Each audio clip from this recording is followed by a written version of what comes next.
দীর্ঘ অপেক্ষার পর শুক্রবার জুলাই সনদে স্বাক্ষর করতে যাচ্ছে রাজনৈতিক দলগুলো। যে কোনো মূল্যে এই সনদ বাস্তবায়নের পক্ষে মত দিয়েছে শিক্ষার্থী ও জাতীয় ঐকমত্য কমিশন। তবে তড়িঘড়ি করে বাস্তবায়ন করতে গিয়ে যেন জুলাই সনদের আইনি ভিত্তি দুর্বল না হয়ে পড়ে সেদিক বিষয়ে সতর্ক থাকতে বলেছেন বিশ্লেষকেরা। শাহরিয়ার বাঁধনের বিশেষ রিপোর্ট। জুলাই গণ অভ্যুত্থানের পর গঠিত অন্তর্বর্তী সরকারের প্রথম পদক্ষেপ ছিল সংস্কার। দেশকে গণতান্ত্রিক রূপান্তরের সেই ধারাবাহিকতায় তৈরি হয় জাতীয় ঐকমত্য কমিশন। রাষ্ট্র সংস্কারের বিভিন্ন বিষয় নিয়ে রাজনৈতিক দলগুলোর সাথে দফায় দফায় চলে আলোচনা এবং বৈঠক। দাবি ওঠে জুলাই সনদ প্রণয়নের। নানা চড়াই উতরাই পেরিয়ে এই সনদ বাস্তবায়নে গণভোট প্রশ্নে একমত হয় রাজনৈতিক দলগুলো। তবে জাতীয় নির্বাচনের আগে নাকি পরে গণভোট হবে, দ্বিমত রয়েছে সেখানে। জুলাই জাতীয় সনদ বাস্তবায়ন না হলে আন্দোলনের সাফল্য প্রশ্নের মুখে পড়বে, এমন আশঙ্কা শিক্ষার্থীদের। পরের পলিটিক্যাল ইভেন্ট কি হবে, ট্রান্সফরমেশন কি হবে, সেটা না দেখে এইটা যাতে, এই শিক্ষাটা যাতে থাকে, এটার ফ্লোটা যাতে থাকে, সেই কারণে বাস্তবায়ন হওয়াটা আসলে জরুরি। নেক্সট যে জেনারেশন আসতেছে তাদের জন্য এটা একটা শিক্ষণীয় ব্যাপার হয়ে থাকবে।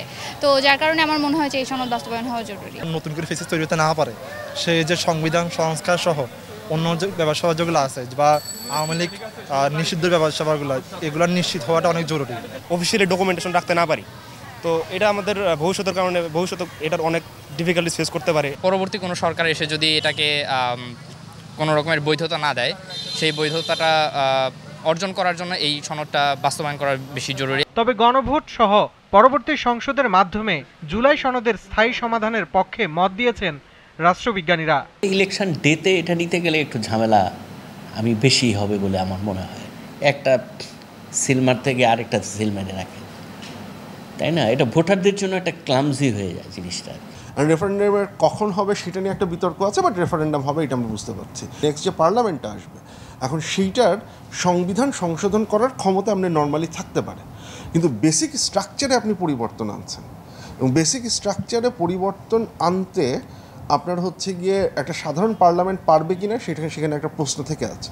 জুলাই সনদ বাস্তবায়ন দেরি হলে দেশ আবারও রাজনৈতিক অনিশ্চয়তায় পড়তে পারে বলে সতর্ক করছেন জাতীয় ঐকমত্য কমিশন সদস্য ডক্টর বদিউল আলম মজুমদার। বাস্তবায়ন না করলে, অন্যায় করলে, স্বৈরাচারী পরে হাঁটলে শেখ হাসিনা যে যা ঘটেছে সেই পরিণতি হয়তো ঘটবে। এবং আমরা আশা করব জুলাই জাতীয় সনদ যেটা স্বাক্ষরিত হবে এবং সবাই এই স্বাক্ষরিত জুলাই সনদ বাস্তবায়নের জন্য সর্বশক্তি নিয়োগ করবে।